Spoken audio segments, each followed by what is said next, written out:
एक जगह अखबार में खबर छपी, राम स्वरूप ने चोरी की, फलस्वरूप पकड़े गए। तो दूसरा आदमी बड़ा बोले क्या जमाना आया है, कोई चोरी करे किसी को पकड़ते हैं, चोरी राम स्वरूप ने की तो फलस्वरूप को क्यों पकड़ा।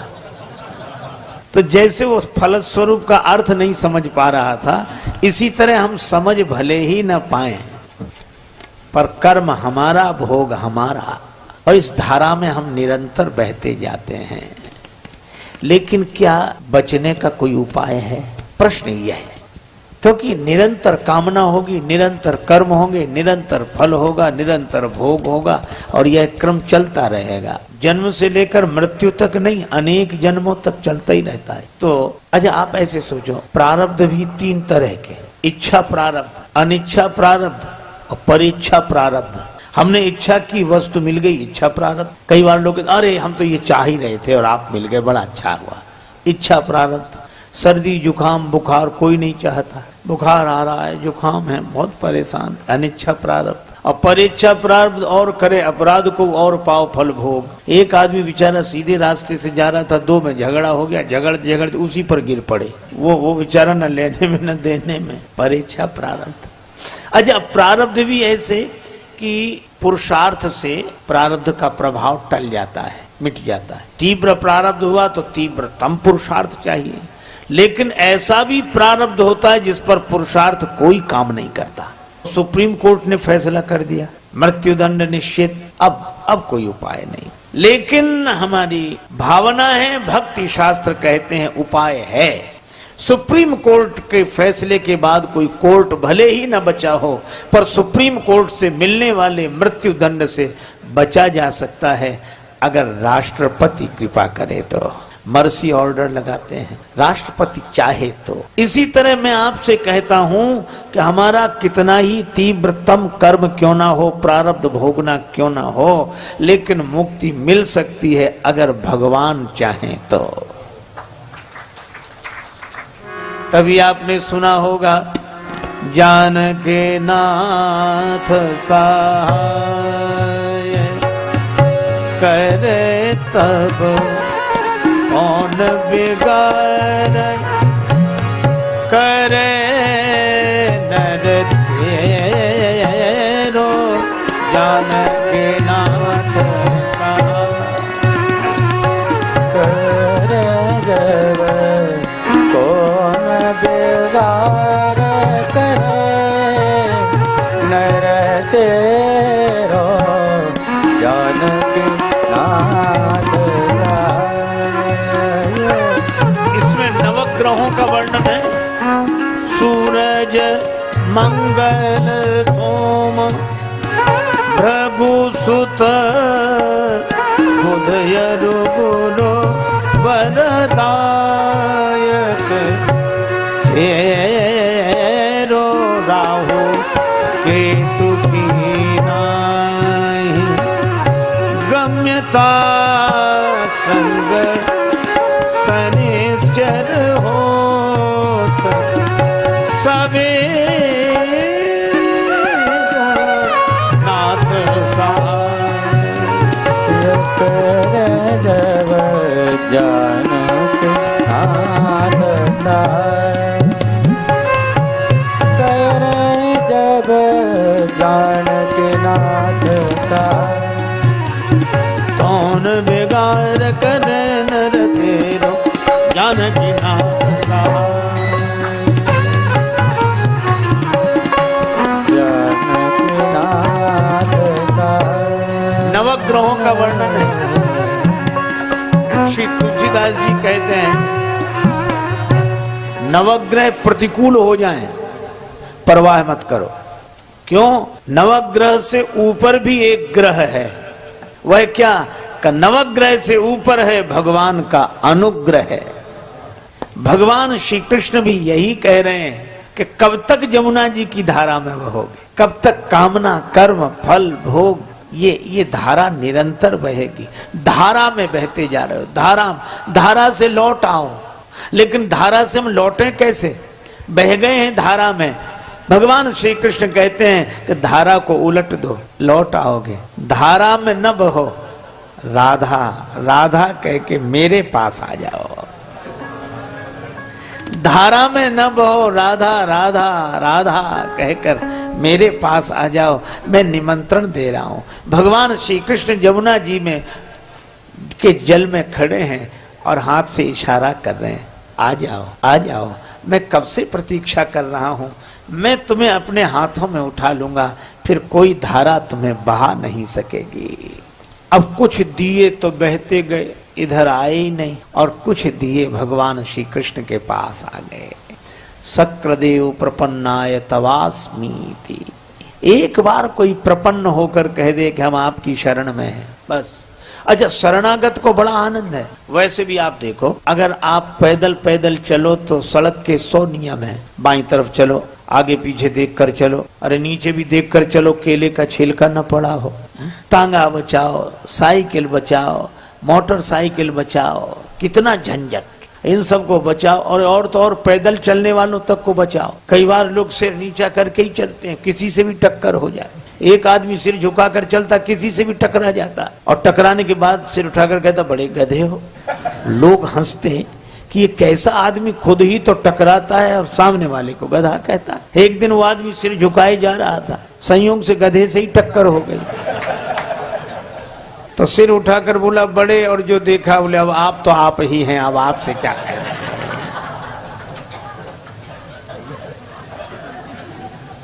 अरे इतनी समस्या, नीचे देखो तो देखो, ऊपर देखो। कुछ लोग बड़े विचित्र होते हैं। एक आदमी पैदल पैदल जा रहा था, दूसरा आदमी छत पर था, बिना देखे ही पीक चला दी, उस बेचारे के सिर पे गिरी। तो उसने हाथ जोड़कर कहा कि भाई साहब नीचे देखकर नहीं थूक सकते। तो वो क्या बोला कि तुम ऊपर देखकर क्यों नहीं चलते। उसने कहा कि अच्छा ही है कि हम ऊपर देखकर नहीं चल रहे, ने सिर का स्थान मोही ही होता तो कितने झंझट। आप एक काम करो, इन सब झंझटों से मुक्ति हो जाएगी। केवल एक काम करो, क्या आप एक तरफ खड़े होकर बस की प्रतीक्षा कर लो। पीछे बस आ रही है, आप तो विश्वास का टिकट लेकर श्रद्धा की सीट पर बैठ जाओ। भगवान की शरणागति रूपी बस में श्रद्धा का टिकट, विश्वास का टिकट लेकर श्रद्धा की सीट पर बैठ जाओ, तो चाहे आगे देखो, चाहे पीछे देखो, चाहे दाएं देखो, चाहे आंख मीच के सो जाओ, चाहे अखबार पढ़ो, और आपकी यात्रा होगी होगी अवश्य होगी। क्योंकि अब जिम्मेवारी उसकी है जो आगे बैठकर बस चला रहा है। भगवान श्री कृष्ण कहते हैं मेरी शरण में आ जाओ। सर्वधर्मान परित्यज्य मामेकं शरणं व्रज अहम त्वया सर्व पापेभ्यो मोक्षयिष्यामि मा शुचः। मेरी शरण में आ जाओ, मेरी शरण में। अच्छा, कितना देखो, हम लोग रेलगाड़ी में वही करते हैं जो घर में करते हैं। घर में भी सोते हैं, रेलगाड़ी में भी सोते हैं, रिजर्वेशन है तो सोएंगे, भोजन करते हैं, गपशप करते हैं, लेकिन घर में पड़ा रहने वाला कहीं नहीं पहुंचता। घर में पड़ा रहने वाला कहीं नहीं पहुंचता, लेकिन रेलगाड़ी में बैठा हुआ व्यक्ति कहीं बैठता है, कहीं पहुंचता है। इसी तरह हम लोग घरों में भी वही करते हैं जो श्री वृंदावन धाम में कर रहे हैं, लेकिन घर में रहने वाला कहीं नहीं पहुंचता, पर वृंदावन धाम में रहने वाला कहीं का कहीं पहुंच जाता है। जिम्मेवारी भगवान की है। भगवान कहते मेरी शरण में तो आओ, मैं बुला रहा हूं। भगवान कहते मैं खड़ा हूं।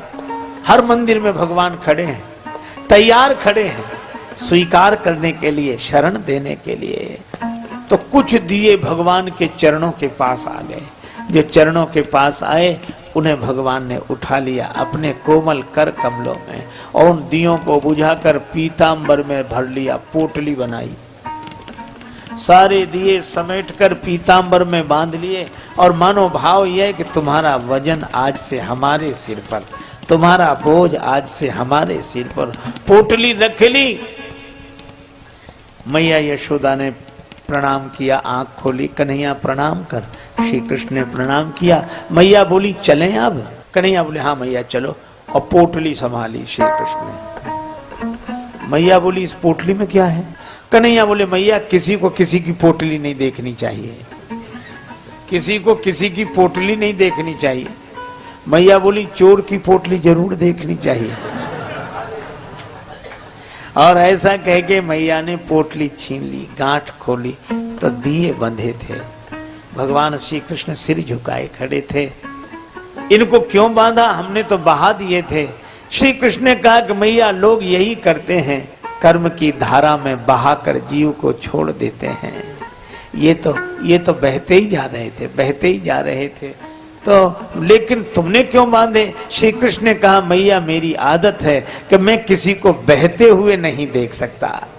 मेरे सामने ही बह रहे थे तो इनको बहते हुए मैं नहीं देख सका, तो मैं बुलाने लगा, आ जाओ आ जाओ। तो सबको क्यों नहीं बांधा? कन्हैया बोले मैया मैं सबको थोड़ा ही बांधता हूँ। कहा फिर का जो मेरे चरणों में आ जाते हैं उनको मैं अपने कोमल कर कमलों में उठा के सिर पर बिठा लेता हूँ। यह भगवान। एक बार भगवान ने कहा कि देखो भक्त, तू जितना मेरी ओर चलता है मैं भी तेरी ओर उतना ही चलता हूं। जे तो चले बिनी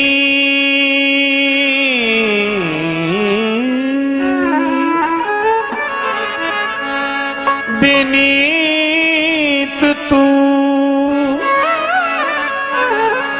जगत जी मेरी ओर,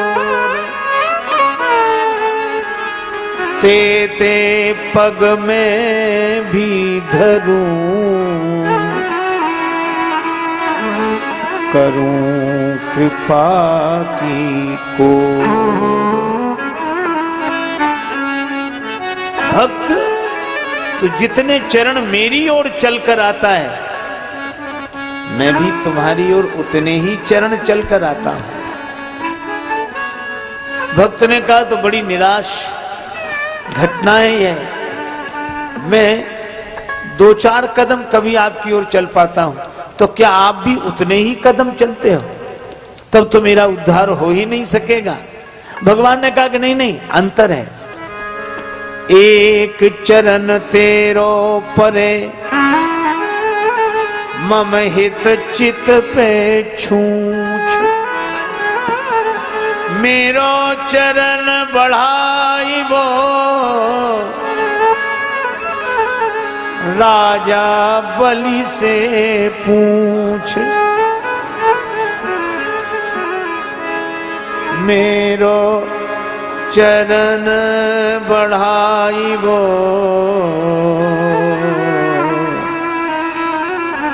राजा बलि से पूछ।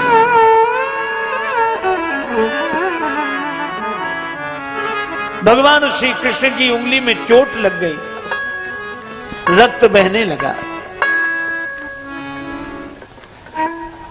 रानी महारानियां पटरानियां सभी उपस्थित थी। शोक सत्यभामा की ओर रुक्मिणी रोई धाय, बांधन को पट खोजती पटरानी अकुलाय। तब लगी देवी द्रौपदी ने देखे यदुवीर, अंगुरी बांधन को तुरत चीर्यो अपनो चीर।